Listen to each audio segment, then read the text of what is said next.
Hey there, and welcome back to Let's Talk, the place where we dive deep into the strange, the dark, and the fascinating corners of fiction, the internet, and beyond.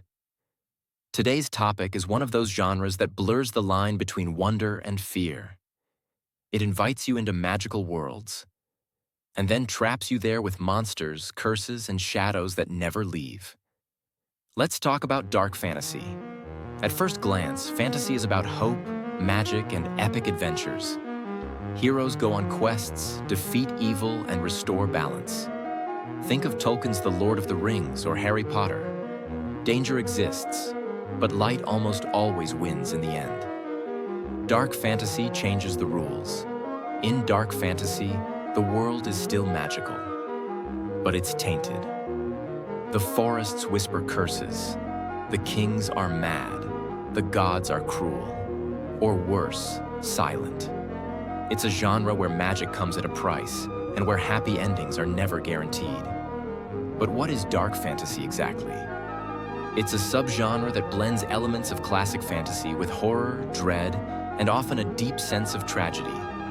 While high fantasy gives us shining swords and noble paladins, dark fantasy gives us rusted blades, fallen heroes, and choices that lead to doom no matter what path you take.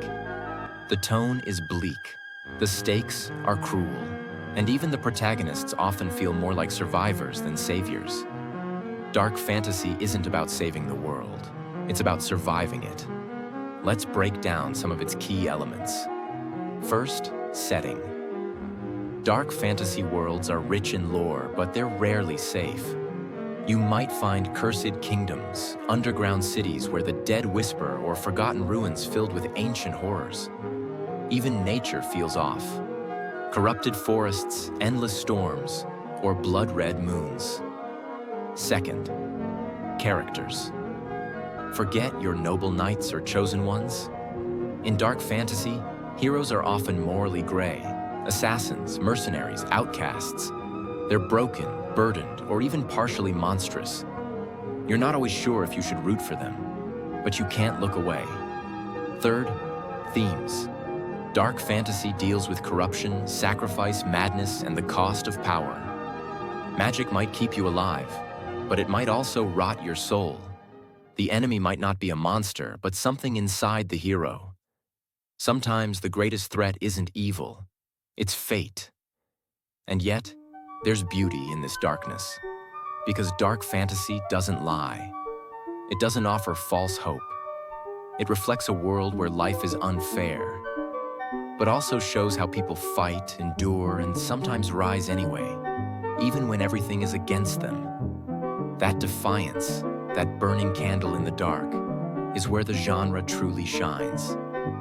Some of the most iconic dark fantasy works include Berserk by Kentaro Miura, a brutal tale of revenge, trauma, and cosmic horror, The Witcher series, where monsters and men are often indistinguishable. Dark Souls, a game that throws you into a decaying world with no clear path and only death for guidance. The First Law trilogy by Joe Abercrombie, morally complex, brutally realistic, and endlessly dark. Even in movies, shows, and games, you can see dark fantasy creeping in. Think of Pan's Labyrinth, Elden Ring, or Game of Thrones at its grimmest. So why do people love dark fantasy? Because it feels real. Not realistic in the sense of the modern world, but emotionally real. In a world where things do go wrong, where loss exists, where not every villain is defeated, dark fantasy says, I see you. It speaks to pain, but also to the strength it takes to move forward anyway. And maybe that's why it sticks with us. Because even when the world is twisted and cruel, we still hope. We still fight, even in the dark. Thanks for joining me on this episode of Let's Talk.